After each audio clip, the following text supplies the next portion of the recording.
Je suis Alexandra Clavé-Mercier. Je suis maîtresse de conférences en anthropologie sociale et culturelle à l'Université catholique de l'Ouest à Angers, au sein de la faculté de sciences humaines et sociales. Et je fais partie de l'équipe de recherche qui s'appelle 2S2T dans cette université, sujet, société, territoire, temporalité.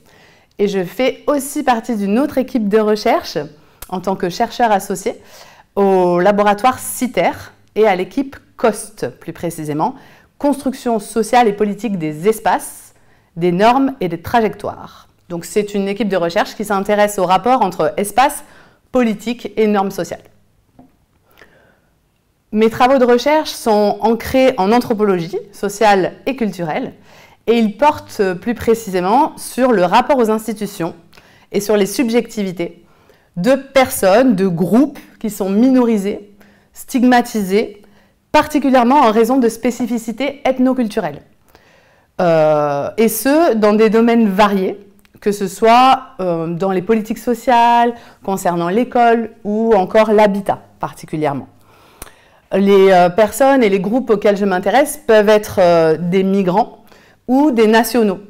Donc, je me suis intéressée particulièrement aux gens du voyage en France, aux personnes en situation de grande exclusion, mais aussi aux Roms en Roumanie et en Bulgarie. J'ai travaillé en particulier sur la gestion de l'altérité, sur la gestion des vulnérabilités, mais aussi de l'interculturalité par différentes institutions du champ socio-éducatif. Au cœur de mes recherches, je place une réflexion sur les rapports de domination qui s'articulent à une analyse critique de la notion d'intégration. Et je m'intéresse particulièrement à l'accompagnement. L'accompagnement de ces différents publics que je viens de nommer. L'accompagnement dans sa mission de réduction des inégalités, comme dans sa production de normes et de distinctions.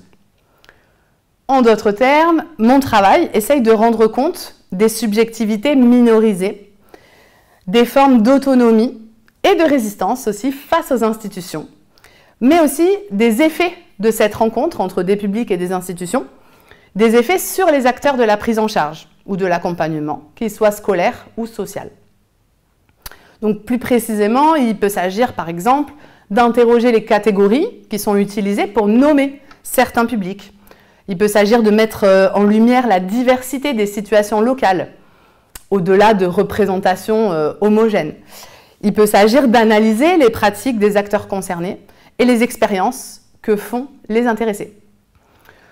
Plus concrètement, j'ai réalisé une première recherche sur la scolarisation d'enfants du voyage dans ce qu'on appelle les antennes scolaires mobiles, donc des camions-écoles, pour donc des gens du voyage en stationnement précaire en France.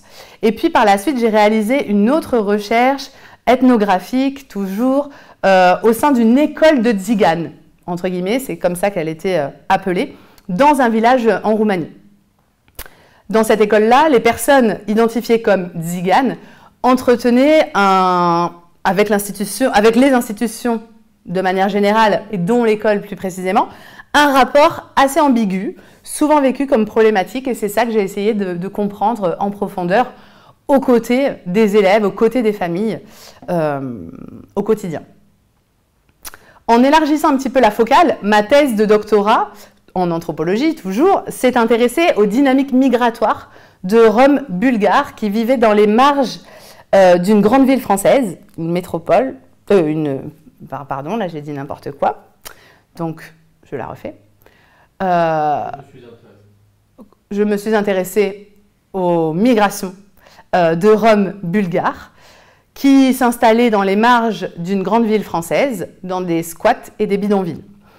Là, j'ai analysé en détail la mise en œuvre d'un dispositif d'accompagnement social qui visait l'intégration de ces familles et j'ai essayé d'être attentive aux expériences qu'elles-mêmes en faisaient, ces familles en question, expérience de ce dispositif, expérience de leur accompagnement dans ce cadre, tout en étant attentive à leur autonomie et à leur propre forme d'ancrage local dans la société.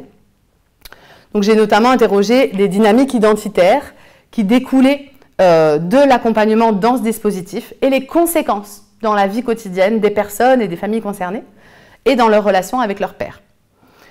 Donc il s'agissait, ce faisant, d'interroger toujours cette notion d'intégration mise en avant par les institutions et qui peut recouvrir des facettes multiples. Par la suite, j'ai effectué 2 projets de postdoctorat qui portaient sur l'articulation des questions scolaires et migratoires et ou minoritaires. Je vais juste revenir sur l'un des 2 projets qui s'inscrivait dans le programme de recherche EVASCOL, qui a commencé en 2015 jusqu'en 2018. Ce programme de recherche-là, EVASCOL, s'intéressait à la scolarisation des élèves allophones, nouvellement arrivés en France, ce projet s'intéressait aussi à la scolarisation des enfants issus de familles itinérantes et du voyage, ceux qu'on appelle les gens du voyage. Donc l'objectif de ce projet, c'était vraiment d'approfondir la connaissance des conditions de scolarisation pour ces enfants, d'analyser les pratiques pédagogiques mises en œuvre, les parcours de ces élèves et la qualité de leur inclusion. C'était un projet qui a été financé par le Défenseur des droits. Dans ce cadre-là, mon analyse a porté plus précisément sur des dispositifs éducatifs qui visent un certain public, un public cible, identifié comme spécifique. Et j'ai voulu questionner particulièrement toujours cette catégorisation identitaire d'enfants du voyage et ses pratiques. Qui c'est qu'on appelle comme ça? Qu'est-ce qu'on met en place comme pratique, comme dispositif pour cette catégorie d'élèves qu'on pense être spécifique? Et donc j'ai étudié notamment les points de vue et les expériences des élèves identifiés comme ça et de leurs parents.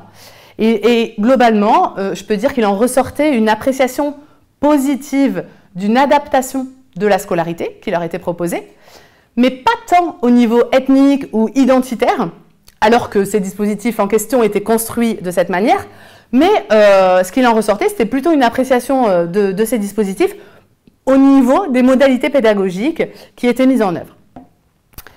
Dans la continuité de ce projet, j'ai envie de parler d'un dernier projet de recherche qui est en cours actuellement, qui démarre tout juste avec ma collègue Amélie Alétru.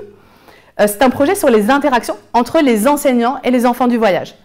Puisque, en fait, encore une fois, on est parti de plusieurs constats qu'on a pu faire sur le terrain, dans la littérature, aussi via la littérature existante sur le sujet. Constats qui soulignent des difficultés régulièrement évoquées dans les rapports entre l'école et les gens du voyage. Et avec ma collègue, on s'est inscrit dans une perspective qui considère que ces difficultés rencontrées dans la scolarisation de ces enfants ne relèvent pas uniquement de leur spécificité culturelle présumée et de leur mode de vie qu'on leur attribue bien souvent. Nous considérons plutôt que les réussites et les échecs scolaires, en tout cas ce que nous on nomme réussite et échec scolaire, ce que l'institution nomme comme ça, et plus largement, nous considérons aussi que le rapport à l'école, c'est plutôt le fruit de croisements entre des dispositions personnelles de différents acteurs en présence, que ce soit les élèves et les enseignants, croisement aussi entre des expériences scolaires antérieures et entre, dernier point, des interactions entre élèves et enseignants qui sont vécues quotidiennement. Et c'est précisément, ce sont précisément ces interactions-là qu'on propose dans cette recherche de décortiquer pour essayer de comprendre ce qui se joue dans la rencontre entre enseignants et élèves quand les situations sont présentées par les enseignants comme compliquées, voire problématiques relativement à ce public. Donc c'est un projet de recherche collaboratif puisqu'on part vraiment on part des constats faits par les enseignants en question et on les embarque avec nous dans la recherche pour questionner auprès d'eux, à leur côté, avec eux, questionner leurs pratiques et les représentations qui peuvent se cacher, qui sont nécessairement en œuvre derrière leurs pratiques. Et donc pour ce faire, on croise nos 2 approches, la mienne en anthropologie sociale et culturelle et l'approche de ma collègue qui est plutôt une perspective interactionniste en didactique professionnelle. Donc l'idée c'est vraiment ça, de nous permettre d'interroger les représentations en actes d'enseignants à partir de ce qui fait sens pour eux dans situation d'interaction avec les élèves et aussi d'interroger les réceptions, les appropriations de ces pratiques du côté des élèves pour essayer de comprendre en fait les expériences qu'ils en font, ces élèves, et plus largement leurs parents.